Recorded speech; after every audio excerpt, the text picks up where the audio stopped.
नमस्कार। Housewife story teller में आपका स्वागत है। तो आइए सुनते हैं एक नई कहानी। कहानी का नाम है अंधी भिखारिन और इस कहानी के लेखक हैं रविंद्रनाथ टैगोर।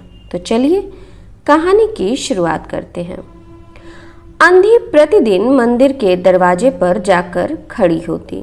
दर्शन करने वाले बाहर निकलते तो वह अपना हाथ फैला देती और नम्रता से कहती, बाबूजी, अंधी पर दया कर दो।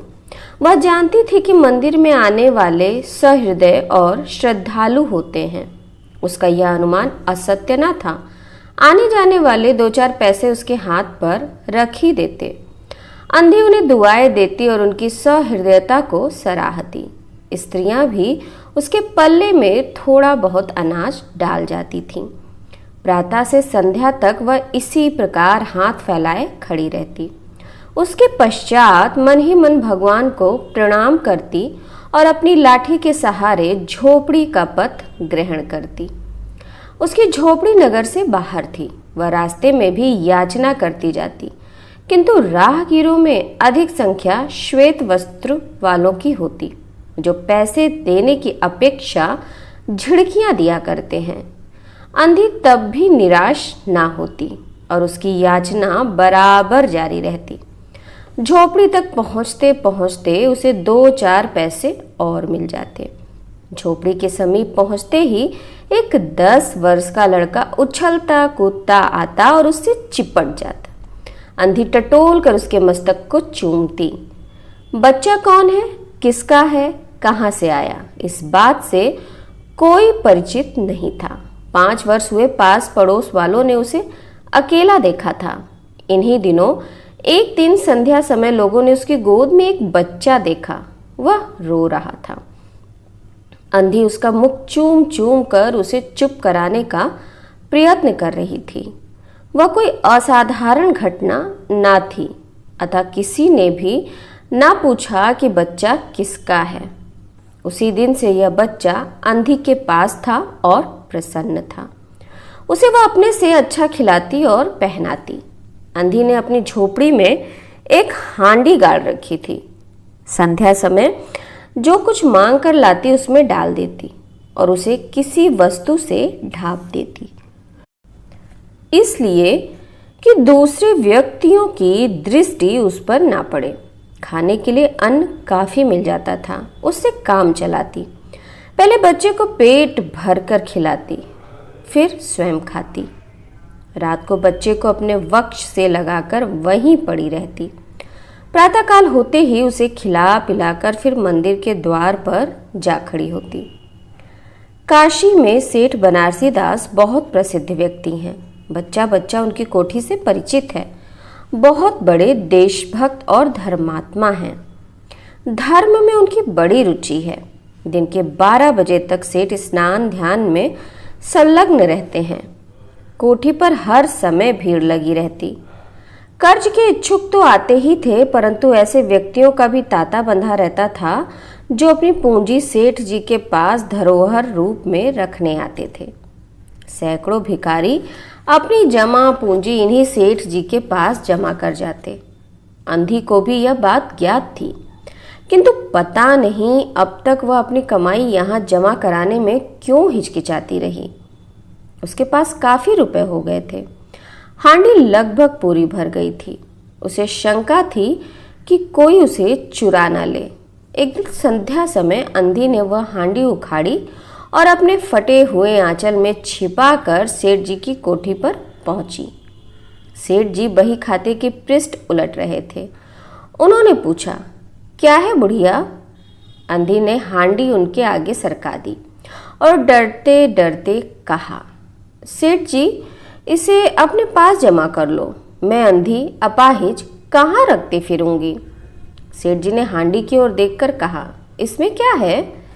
अंधी ने उत्तर दिया, भीख मांग मांग कर अपने बच्चे के लिए 2-4 पैसे जमा किए हैं।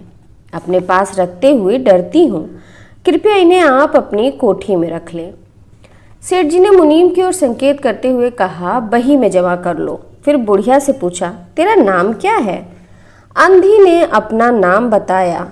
मुनीम जी ने नकदी गिनकर उसके नाम से जमा कर ली और वह सेठ जी को आशीर्वाद देती हुई अपनी झोपड़ी में चली गई। 2 वर्ष बहुत सुख के साथ बीते। इसके पश्चात एक दिन लड़के को ज्वर ने आ दबाया। अंधी ने दवा दारू की, झाड़ फूक से भी काम लिया, टोने टुटके की परीक्षा की, परंतु संपूर्ण प्रयत्न व्यर्थ सिद्ध हुए। लड़के की दशा दिन प्रतिदिन बुरी होती गई। अंधी का हृदय टूट गया। साहस ने जवाब दे दिया। निराश हो गई, परंतु फिर ध्यान आया कि संभवतः डॉक्टर के इलाज से फायदा हो जाए। इस विचार के आते ही वह गिरती पड़ती सेठ जी की कोठी पर आ पहुंची। सेठ जी उपस्थित थे। अंधी ने कहा, सेठ जी, मेरी जमा पूंजी में से 10 रुपये 5 रुपये मुझे मिल जाएं तो बड़ी कृपा हो।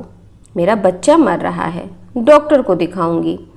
सेठ जी ने कठोर स्वर में कहा, कैसी जमा पूंजी, कैसे रुपए? मेरे पास किसी के रुपए जमा नहीं हैं। अंधी ने रोते हुए उत्तर दिया, 2 वर्ष हुए मैं आपके पास धरोहर रख गई थी, दे दीजिए, बड़ी दया होगी। सेठ जी ने मुनीम की ओर रहस्यमय दृष्टि से देखते हुए कहा, मुनीम जी, जरा देखना तो इसके नाम की कोई पूंजी जमा है क्या? तेरा नाम क्या है री? अंधी की जान में जान आई, आशा बंधी। पहला उत्तर सुनकर उसने सोचा कि सेठ बेईमान है, किंतु अब सोचने लगी संभवतः उसे ध्यान न रहा होगा। ऐसा धार्मिक व्यक्ति भी भला कहीं झूठ बोल सकता है? उसने अपना नाम बता दिया। उलट पलट कर देखा, फिर कहा, नहीं तो इस नाम पर 1 पाई भी जमा नहीं है। अंधी वहीं जमी बैठी रही। उसने रो रो कर कहा, सेठ जी, परमात्मा के नाम पर, धर्म के नाम पर कुछ दे दीजिए, मेरा बच्चा जी जाएगा, मैं जीवन भर आपके गुण गाऊंगी। परंतु पत्थर में जोंक ना लगी। सेठ जी ने क्रुद्ध होकर उत्तर दिया, जाती है या नौकर को बुलाऊं? अंधी लाठी टेक कर खड़ी हो गई और सेठ जी की ओर मुंह करके बोली, अच्छा, भगवान तुम्हें बहुत दे। यह कहकर वो अपनी झोपड़ी की ओर चल दी। यह आशीष ना था, बल्कि एक दुखी का शाप था। बच्चे की दशा बिगड़ती गई। दवा दारू हुई ही नहीं, फायदा क्यों कर होता। एक दिन उसकी अवस्था चिंताजनक हो गई, प्राणों के लाले पड़ गए। उसके जीवन से अंधी भी निराश हो गई। सेठ जी पर रह रह कर उसे क्रोध आता था। इतना धनी व्यक्ति है, 2-4 रुपए दे देता तो क्या चला जाता। और फिर मैं उससे कुछ दान नहीं मांग रही थी, अपने ही रुपए मांगने गई थी। उसे सेठ जी से घृणा हो गई। बैठे बैठे उसे कुछ ध्यान आया। उसने बच्चे को अपनी गोदी में उठा लिया और ठोकरें खाती गिरती पड़ती सेठ जी के पास पहुंची और उनके द्वार पर धरना देकर बैठ गई। बच्चे का शरीर ज्वर से भबक रहा था और अंधी का कलेजा भी। एक नौकर किसी काम से बाहर आया। अंधी को बैठा देखकर उसने सेठ जी को सूचना दी। सेठ जी ने आज्ञा दी कि उसे भगा दो। नौकर ने अंधी से चले जाने को कहा, किंतु वह उस स्थान से ना हिली। मारने का भय दिखाया, पर वह टस से मस ना हुई। उसने फिर अंदर जाकर कहा कि वह नहीं टलती। सेठ जी स्वयं बाहर पधारे। देखते ही पहचान गए। बच्चे को देखकर उन्हें बहुत आश्चर्य हुआ कि उसकी शक्ल सूरत उनके मोहन से बहुत मिलती जुलती है। 7 वर्ष हुए तब मोहन किसी मेले में खो गया था। उसकी बहुत खोज की, पर उसका कोई पता नहीं चला था। उन्हें स्मरण हो आया कि मोहन की जांघ पर एक लाल रंग का चिन्ह था। इस विचार के आते ही उन्होंने अंधी की गोद के बच्चे की जांघ देखी। चिन्ह अवश्य था, परंतु पहले से कुछ बड़ा। उन्हें विश्वास हो गया कि बच्चा उन्हीं का है। तुरंत उसे छीनकर अपने कलेजे से चिपटा लिया। शरीर ज्वर से तप रहा था। नौकर को डॉक्टर लाने के लिए भेजा और स्वयं मकान के अंदर चल दिए। अंधी खड़ी हो गई और चिल्लाने लगी, मेरे बच्चे को ना ले जाओ, मेरे रुपए तो हजम कर गए, अब क्या मेरा बच्चा भी मुझसे छीनोगे? सेठ जी बहुत चिंतित हुए और कहे, बच्चा मेरा है, यही एक बच्चा है।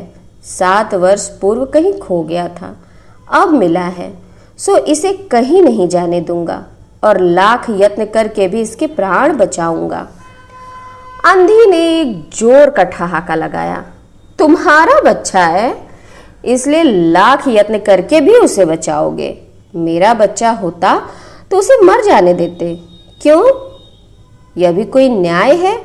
इतने दिनों तक खून पसीना एक करके उसे पाला है, मैं उसे अपने हाथ से ना जाने दूंगी। सेठ जी की अजीब दशा थी। कुछ करते धरते बन नहीं पड़ता था। कुछ देर वहीं मौन खड़े रहे, फिर मकान के अंदर चले गए। अंधी कुछ समय तक खड़ी होती रोती रही, फिर वह भी अपनी झोपड़ी की ओर चल दी। दूसरे दिन प्रातःकाल प्रभु की कृपा हुई या दवा ने जादू का सा प्रभाव दिखाया। मोहन का ज्वर उतर गया।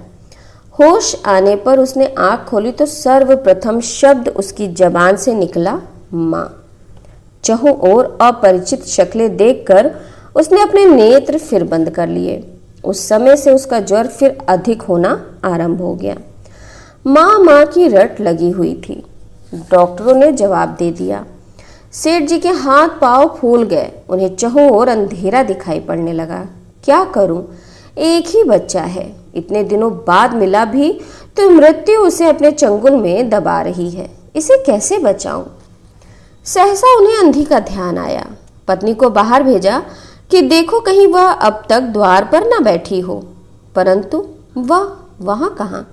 सेठ जी ने फिटन तैयार कराई और बस्ती से बाहर उसकी झोपड़ी पर पहुंचे। झोपड़ी बिना द्वार के थी। अंदर गए, देखा अंधी एक पटे पुराने टाट पर पड़ी है और उसके नेत्रों से अश्रुधारा बह रही है। सेठ जी ने धीरे से उसे हिलाया। उसका शरीर भी अग्नि की भांति तप रहा था। सेठ जी ने कहा, बुढ़िया तेरा बच्चा मर रहा है। डॉक्टर निराश हो गए। रह रहकर वह तुझे पुकारता है, अब तू ही उसके प्राण बचा सकती है। चल और मेरे नहीं अपने बच्चे की जान बचा ले। अंधी ने उत्तर दिया, मरता है तो मरने दो, मैं भी मर रही हूँ। हम दोनों स्वर्गलोक में फिर माँ बेटे की तरह मिल जाएंगे। इस लोक में सुख नहीं, वहाँ मेरा बच्चा सुख में रहेगा। मैं वहाँ उसकी सुचारू रूप से सेवा करूँगी। सेठ जी रो दिए। आज तक उन्होंने किसी के सामने सिर न झुकाया था, किंतु इस समय अंधी के पांव पर गिर पड़े और रो रो कर कहा, ममता की लाज रख लो, आखिर तुम भी उसकी माँ हो। चलो, तुम्हारे जाने से वह बच जाएगा। ममता शब्द ने अंधी को विकल कर दिया। उसने तुरंत कहा, अच्छा चलो। सेठ जी सहारा देकर उसे बाहर लाए और फिटन पर बैठा दिया। फिटन घर की ओर दौड़ने लगी। उस समय सेठ जी और अंधी भिखारिन दोनों की एक ही दशा थी। दोनों की ही इच्छा थी कि शीघ्र से शीघ्र अपने बच्चे के पास पहुंच जाएं। कोठी आ गई। सेठ जी ने सहारा देकर अंधी को उतारा और अंदर ले गए। भीतर जाकर अंधी ने मोहन के माथे पर हाथ फेरा। मोहन पहचान गया कि यह उसकी माँ का हाथ है। उसने तुरंत नेत्र खोल दिए और उसे अपने समीप खड़े हुए देखकर कहा, माँ तुम आ गई। अंधी भिखारिन मोहन के सिरहाने बैठ गई और उसने मोहन का सिर अपनी गोद में रख लिया। उसे बहुत सुख का अनुभव हुआ और वह उसकी गोद में तुरंत सो गया। दूसरे दिन से मोहन की दशा अच्छी होने लगी और 10-15 दिन में वह बिल्कुल स्वस्थ हो गया। जो काम हकीमों के जुशानदेह वैद्यों की पुड़िया और डॉक्टरों के मिक्सचर ना कर सके, वह अंधी की स्नेहमयी सेवा ने पूरा कर दिया। मोहन के पूरी तरह स्वस्थ हो जाने पर भी अंधी भिखारिन ने विदा नहीं ली। जब वह उसे संतुष्टि हो गई कि अब उसका बेटा पूरा स्वस्थ है, तब उसने विदा मांगी। सेठ जी ने बहुत कुछ कहा, सुना कि वह उन्हीं के पास रह जाए, परंतु वह सहमत ना हुई। विवश होकर विदा करना पड़ा। जब वह चलने लगी तो सेठ जी ने रुपयों की एक थैली उसके हाथ में दे दी। अंधी भिखारिन ने मालूम किया, इसमें क्या है? सेठ जी ने कहा, इसमें तुम्हारी धरोहर है, तुम्हारे रुपए हैं। मेरा वह अपराध। अंधी भिखारिन ने बात काट कर कहा, वह रुपए तो मैंने तुम्हारे मोहन के लिए संग्रह किए थे, उसी को दे देना। अंधी भिखारिन ने थैली वहीं छोड़ दी और लाठी टेकते हुई चल दी। बाहर निकलकर फिर उसने उस घर की ओर नेत्र उठाए। उसके नेत्रों से अश्रु बह रहे थे, किंतु वह एक भिखारिन होते हुए भी सेठ से महान थी। इस समय सेठ याचक था और वह दाता थी। तो ये कहानी यहीं समाप्त होती है। आप लोगों से इस विशेष अनुरोध कि मेरे चैनल को लाइक करिए, शेयर करिए और सब्सक्राइब करिए। नमस्ते।